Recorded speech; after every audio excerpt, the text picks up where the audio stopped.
you don't have to hit the hook, but I would like him to hit some of them. Yeah, absolutely. And I mean, we've seen this matchup played in the bottom lane already. Track at that tournament, it was actually hold the thought. First a fight in the bottom side, but they're on top of the lantern. Teddy has to flash. A single auto would kill him, and that won't bring him down. But now it's time for the top side. Rooted in place. First blood will go through to SKT. And this just is not. You can see that Chachi can't get this wave in for himself, so they're going to try and push it in. This, most of the time, would just be acknowledgement of a freeze. However, it is going to turn into a team fight right now because Clit is here. Battle is in. Chachi at 200 HP does have flash, but Cocoon goes on to Xerxes, who doesn't have the ability to get out. This Gragas cannot find a way to leave, puts in a bit of damage, but Khan is going to get a second right now on this Lucian. But it's just about making. Oh!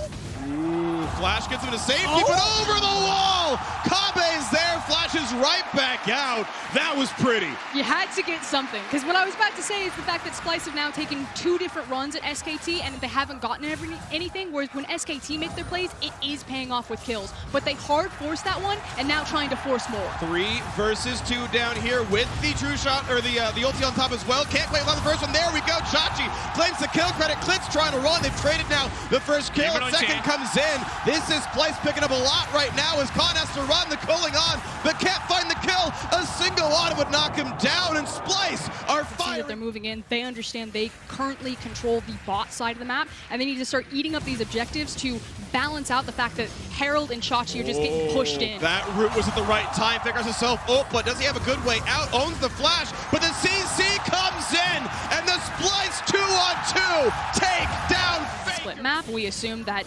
Splyce would be able to convert and taking down the tower. There's a single plate left on it that they would potentially get the Drake and trade. They are hovering behind him. And this is going to be the turret taken down in the bottom side. One thing I want to call back to, a minute ago you talked about not the expectation for the squad. Hex flash over the wall. Northscarin lands the hook! They're going to land everything! There's never going to be a moment that Khan could look for the flash out. And this is what actually more action potentially in the mid lane, but this is what I meant. Those lane assignments were just bots from SKT. They grouped around mid to fish for the correct assignments, and they did not get it right. That means that Khan is now being denied even further farm. When he was generating such a good gold lead for himself, Humanoid's going to continue to accrue a lead. Nothing that SKT could do because there wasn't a dragon on the map. Oh, into the cocoon! What a prediction to watch for is the Splyce solo laners top the tournament in isolated deaths. Within 80 seconds, looking for the Flaku, not going to land just yet, and the Claw's now down for Faker. Hook's going to come into Northscarin. They're going to trade blows here.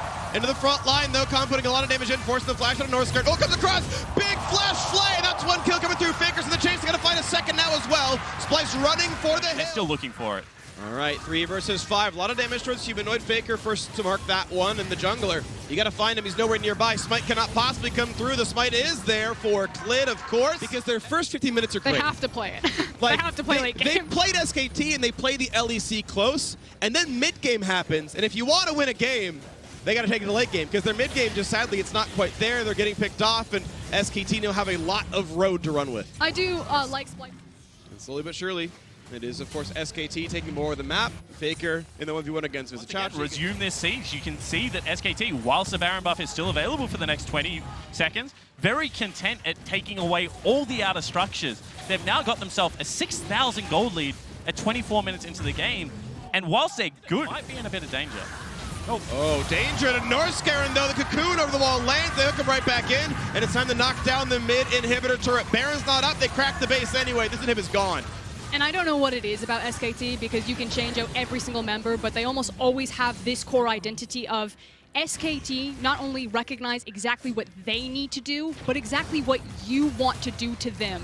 They find it, they figure it out, and they break it. Almost nobody for Chachi. Gets some damage, but not enough for the kill. Now the ult across from Faker. That could be enough to kill him. Heals a little bit more, but doesn't have the backup. Teddy finds that kill, and there's nowhere for Xerxes to go. He's going to drop as well. There could be more of a chase down. Faker just lives. The flash hook's not going to land. A trade kill. That's a nice one. The cleanse. He tries to get away, just back to the squad. And can he evade SKT? Which one's real? It's one on the north side. Puts in the chain. Everyone's going to bring in a teammate, though, and they're going to find the pull. Teddy exploded.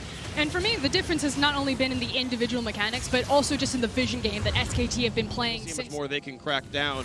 Middle inhibitor already dead. Chachi found out by Khan. That matchup was tilted so early and it's still paying dividends now. The fight on the bottom side. TP comes in looking to knock down Teddy. Can they kill him? Yes, they will. A 1-for-0. But can it be enough? Can Kabe survive with the damage across? They're still chasing down the opponents. Another kill comes in. The culling is there. Just barely can't kill the Kaisa. But a 2v4 is really hard to win. Xerxes going to flash away to safety now as well. SKT still on the chase. Picker has a claw soon. And they're hungry for blood. Looking to go right through the mid lane. Looking again to maybe knock down Kabe. Can't quite find him just yet. But they have the Nexus turrets in sight. 4v2 to push. And SKT, it's still going to be a sub 30-minute win. The first 15 were fought valiantly, but SKT, the champions of Korea for a reason, pad the KDAs, add to the stats, 14-7 in kills, and the Nexus falls in game 1.